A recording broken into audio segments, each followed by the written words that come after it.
ధన్యవాదాలు అధ్యక్ష. అధ్యక్ష, గౌరవ సభ్యులు అనేక అనుబంధ ప్రశ్నలు అడిగారు.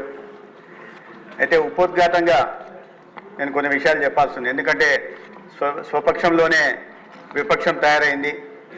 అది మంచిదే, ఎందుకంటే ప్రజా ఆరోగ్యం గురించి ఆలోచించి గౌరవ సభ్యులందరూ కూడా వాళ్ళ వారి నియోజకవర్గాల్లోని సమస్యల గురించి చెప్తున్నారు. అయితే నేను కూడా కొన్ని విషయాలు చెప్పాలి అధ్యక్ష.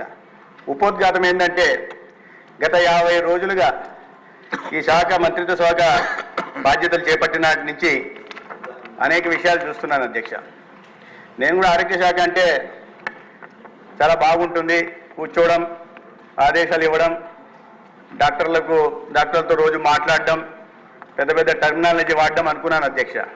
కానీ వచ్చి ఇప్పుడు దిగిన తర్వాత ఆ లోతు వెళ్ళే కొద్దీ వెళ్తానే ఉంది అధ్యక్ష, పాతంలోకి వెళ్ళే పరిస్థితి ఉంది అధ్యక్ష.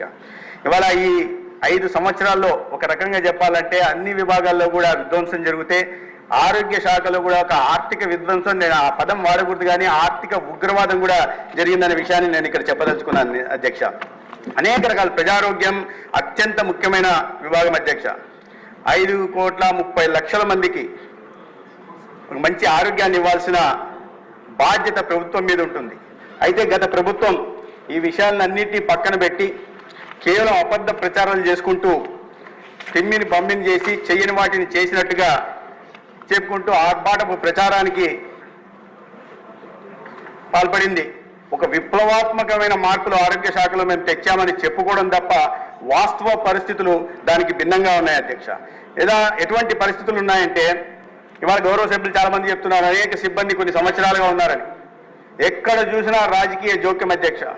ట్రాన్స్ఫర్లలో జోక్యం, నియామకాల్లో రాజకీయ జోక్యం. ఇటీవలే 5 మెడికల్ కాలేజీలకు సంబంధించి గతంలో ముఖ్యమంత్రిగా ఉంటున్న జగన్మోహన్ రెడ్డి గారు లేదా ఇంకొక మంత్రి పెద్దిరెడ్డి గారి నియోజకవర్గాల్లో కూడా నియామకాల్లో పూర్తి అవకతవకలు పాల్పడి వాళ్ళ వాళ్ళని, ఇంట్లో పనిచేస్తున్న వాళ్ళని, చివరికి అప్లై చేయని వాళ్ళని కూడా నియమించి వాళ్ళ నియోజకవర్గాలకు సంబంధించి నియమించి అనేక రకాలైన అవకతవకలు పాల్పడ్డారు. అటువంటి రాజకీయ జోక్యం కూడా ఈ విభాగంలో జరుగుతూ వచ్చింది అధ్యక్ష. కేంద్రం నుంచి పెద్ద ఎత్తున నేషనల్ హెల్త్ మిషన్ దగ్గర నుంచి కానీ, 15th ఫైనాన్స్ కమిషన్ దగ్గర నుంచి కానీ, ఇతర ఫైనాన్షియల్ టైఅప్ మెడికల్ కాలేజ్ నిర్మాణం కోసం నబార్డ్ నుంచి కానీ, లేదా స్పెషల్ అసిస్టెన్స్ కేంద్రం నుంచి ఫర్ క్యాపిటల్ ఇన్వెస్ట్మెంట్ గురించి కానీ వచ్చిన నిధులను కూడా దారి మళ్లించే ప్రయత్నం చేశారు అధ్యక్ష. ఎక్కడ కూడా ఆరోగ్యం మీద దృష్టి పెట్టకుండా ఆర్భాటం మీదే దృష్టి ఎక్కువ పెట్టడం జరిగింది. అదేవిధంగా మ్యాన్ పవర్ శాంక్షన్లో కానీ, రిక్రూట్మెంట్స్లో కూడా అనేక రకాలైన గ్యాప్స్ ఉన్నాయి అధ్యక్ష. ఎక్కడ చూసినా ఇవాళ బకాయిలు ఉన్న పరిస్థితి. ఏ ఆరోగ్యశ్రీలో 2,000 కోట్లకు పైగా బకాయిలు ఉన్నాయి. ఆరోగ్యశ్రీ అంటే మరి వైద్య సేవగా మనం మార్చాం. మెడికల్ కాలేజీలు 17 మెడికల్ కాలేజీలు కేంద్ర ప్రభుత్వం రాష్ట్రంలో ఒక నాణ్యమైన వైద్య విద్యను అందించాలని, ఒక బాధ్యత కలిగిన డాక్టర్లను తయారు చేయని ఉద్దేశంతో 17 మెడికల్ కాలేజీలు ఇస్తే మనం వాటిని చేయగలమా లేదా అని కాకుండా తీసేసుకున్నారు. ఆర్భాటంగా 17 మెడికల్ కాలేజీ అనుకున్నారు. కానీ ఇవాళ 17 మెడికల్ కాలేజీల్లో ఇప్పుడు 5 మొదలయ్యే అధ్యక్ష. కావాల్సిన 12లో 8,500 కోట్లు ఖర్చు పెట్టాల్సి వస్తే గత 5 సంవత్సరాల్లో కేవలం 2,000 కోట్లు మాత్రమే ఖర్చు పెట్టారు. ఇంకా చెల్లించాల్సిన బకాయిలు 800 కోట్ల దాకా ఉన్నాయంటే ఎటువంటి శ్రద్ధ ఈ రాష్ట్రంలో వైద్య కళాశాలల నిర్మాణం కోసం పెట్టారన్న విషయం మనం అర్థం చేసుకోవాల్సింది అధ్యక్ష. అదేవిధంగా అందుకని ఈ నియామకాల విషయాల్లో కూడా నేను సంబంధిత అధికారులందరినీ క్లారిఫికేషన్ అడగడం జరిగింది. ఒక రకంగా చెప్పాలంటే అధ్యక్ష, ఈ ఆరోగ్య శాఖని 5 సంవత్సరాల్లో అనారోగ్య శాఖగా మార్చేశారు. అయితే అనేక రకాలైన ఇబ్బందులు ఉన్నాయి.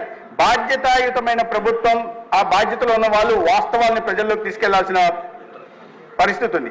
అనేక చోట్లకి డాక్టర్లు నోటిఫికేషన్లు వస్తున్నప్పుడు కూడా డాక్టర్ల కొరత గురించి మాట్లాడారు, ముఖ్యంగా స్పెషలిస్టుల కొరత గురించి మాట్లాడారు.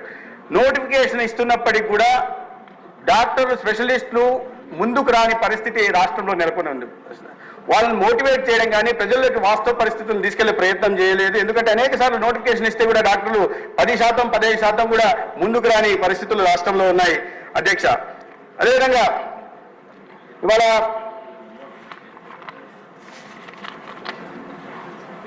ఇంకా మీకు వేకెన్సీస్ ఎక్కువ కనిపించడానికి కూడా ప్రధాన కారణం ఏంటంటే అధ్యక్ష, నేషనల్ మెడికల్ కౌన్సిల్ గతంలో పాత నిబంధనల ప్రకారం ఒక్కొక్క మెడికల్ కాలేజీకి 706 సిబ్బంది కావాల్సి ఉంటే కొత్త నిబంధనల ప్రకారం 1300 కావాల్సి ఉంది అధ్యక్ష.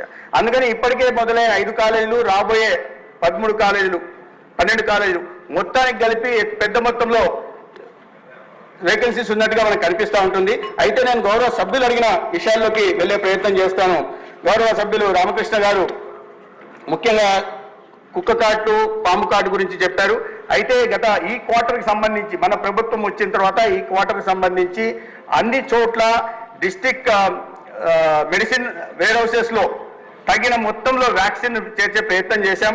ఈ ఫస్ట్ క్వార్టర్కి డిమాండెడ్ క్వాంటిటీ 26,002 అయితే మనం సప్లైడ్ క్వాంటిటీ 37,624 డోసులు ఉన్నాయనే విషయాన్ని నేను గౌరవ సభ్యునికి తెలియజేసే ప్రయత్నం చేస్తున్నాను.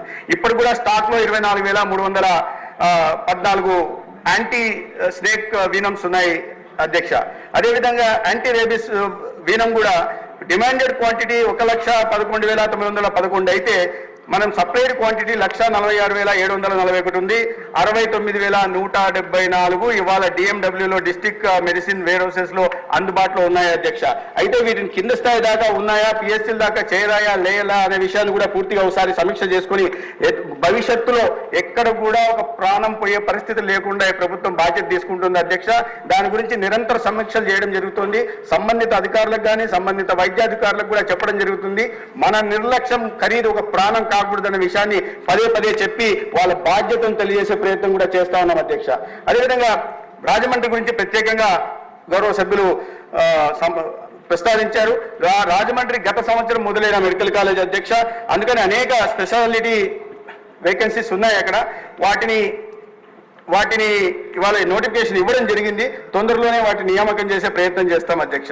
అదేవిధంగా అనేక చిన్న విషయాలు కూడా చెప్పడం జరిగింది. అంబులెన్సులు లేవని, మౌలిక సదుపాయాలు లేదని, తర్వాత డాక్టర్లు లేని, నీళ్లు లేవని, టాయిలెట్ లేవని, ఇవన్నీ వాస్తవం అధ్యక్ష. ఎందుకంటే గత 5 సంవత్సరాలు ఈ ఆరోగ్య శాఖ పట్ల గత ప్రభుత్వం వహించిన నిర్లక్ష్యం కారణంగా ఇవాళ ఈ పరిస్థితులు నెలకొని ఉన్నాయి. వీటి అన్నిటి మీద నిరంతరం సమీక్ష జరుగుతూ ఉంది. ఎక్కడికక్కడ పై స్థాయి నుంచి, ఎందుకంటే చాలా పెద్ద హ్యూజ్ నెట్వర్క్ కాబట్టి కింద దాకా వీటిని అన్ని ప్రక్షాళన చేసి సరిచేసే కార్యక్రమం కూడా ఈ రాష్ట్రంలో గౌరవ ముఖ్యమంత్రి చంద్రబాబు నాయుడు గారి నాయకత్వంలో, గౌరవ ఉప ముఖ్యమంత్రి పవన్ కళ్యాణ్ గారి నాయకత్వంలో జరుగు తీరుతుంది.